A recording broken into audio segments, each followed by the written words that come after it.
Uwizeyimana Solange ni umunyeshuri ukomoka mu murenge wa Shingiro mu karere ka Musanze mu ntara y'Amajyaruguru.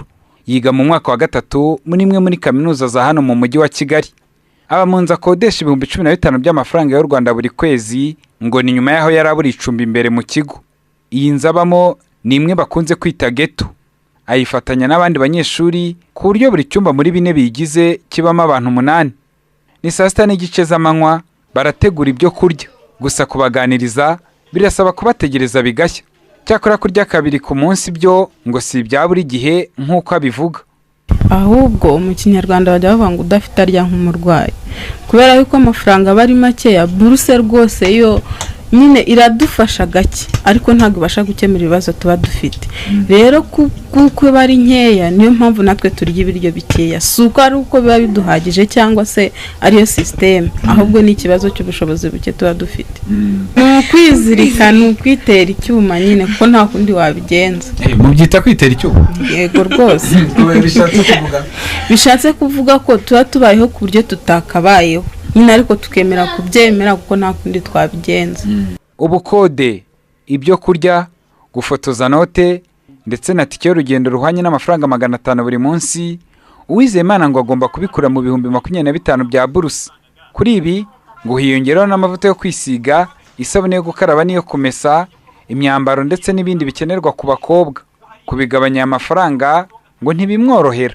Buruse yije ari ukwezi kumwe ari 25,000, mbanza gukuraho inzu kuko inzu ni bibabaje cyane, umuntu agusohoye byaba ari ikibazo. Ikindi narangiza nkareba note sinazigura ntari narya pe, mbanza gukuraho ibyo kurya nkagura dukeya, udusigaye akaba ari twongura note zijyanye n'amafaranga nsigaranye.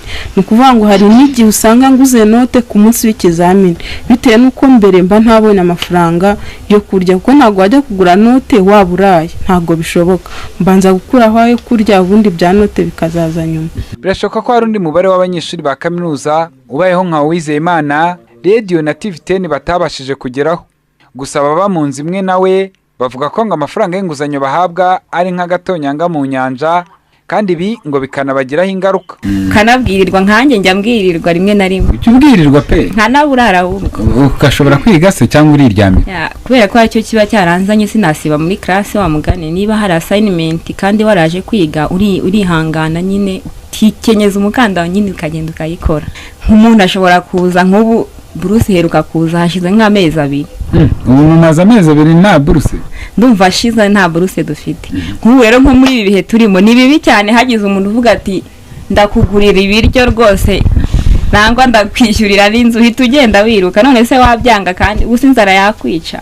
Bikunze cyane nkatwe b'abakobwa, wenda nk'umusore ashobora kuza nanga nk'umugabo wubatse akavuga ati mukobwa rwose ndabona nyine ukamutekerereza uko ubayeho, akakubwira ati ngewe nkwemereye kukwishyurira inzu wenda nk'ukwezi kumwe nangwa niwe n'amezi yose. Nawe rero ntiwabyanga kuko nta hantu buri bukura amafaranga, urabyemera. Yaje kukwishyuza rero ko yakwishyuriye inzu, nawe nyine uramwishyura nta kundi. Akwishyuza ate? Ndabwiye oya nta kibazo mbwiye. Ashobora kuza akakubwira ati ngiye ndashaka ko turyamana, ukanyihera ku bintu. Ntiwabyanga kuko aba yarakwishyuriye nanga yaragufashije no mu buzima bw'ishuri, gikeneye ko agufasha mu buzima bw'ishuri. Icyo gihe rero urabyemera nyine ukamwishyura, none se ko ari manguhe. Kuko umuntu nimba kwemereye ko azajya kwishyurira inzu ni ikintu gikomeye abakoze. Naho gusaba ko muryamana ntago wabyanga. Ariho biva yuko umuntu ashobora no kugutenda ugasanga nayo mashuri wibwiraga kuri muriga ntunayarangije ubundi bushobozi bwo gukomeza kwiga ufite umwana. Ibyo nabyo bijya bishoboka yuko rwose nabyo kuba buruse ari nkeya nabyo birabikurura cyane. Impungenge abanyeshuri bagaragaza birashoboka ko zizakurwa mu minsi iri imbere, mu gihe inteko ishinga amategeko umutwe wa Sena eruka gusaba ko amafaranga y'inguzanyo ku banyeshuri buruse yakongerwa ngo kuko atakibasha gukemura ibibazo bafite. Cyakora ku birebana n'icyo cyifuzo cy'abasenateri, Minisiteri y'Uburezi ntabwo yari yagira ikibivugaho, ahubwo ngo baracyarwana no kugira ngo nayaboneka ajye abonekera igihe. Cyakora abanyeshuri bahabwa aya mafaranga bo nabo bagaragaza ko bifuza ko aya mafaranga y'inguzanyo bahabwa ngo yakwiyongera, ngo hagendewe uko ibiciro biba bihagaze ku isoko, cyane ko ngo mu gihe yashyirwagaho uko ibiciro byari bihagaze icyo gihe ngo bitandukanye cyane n'uko bihagaze ubu.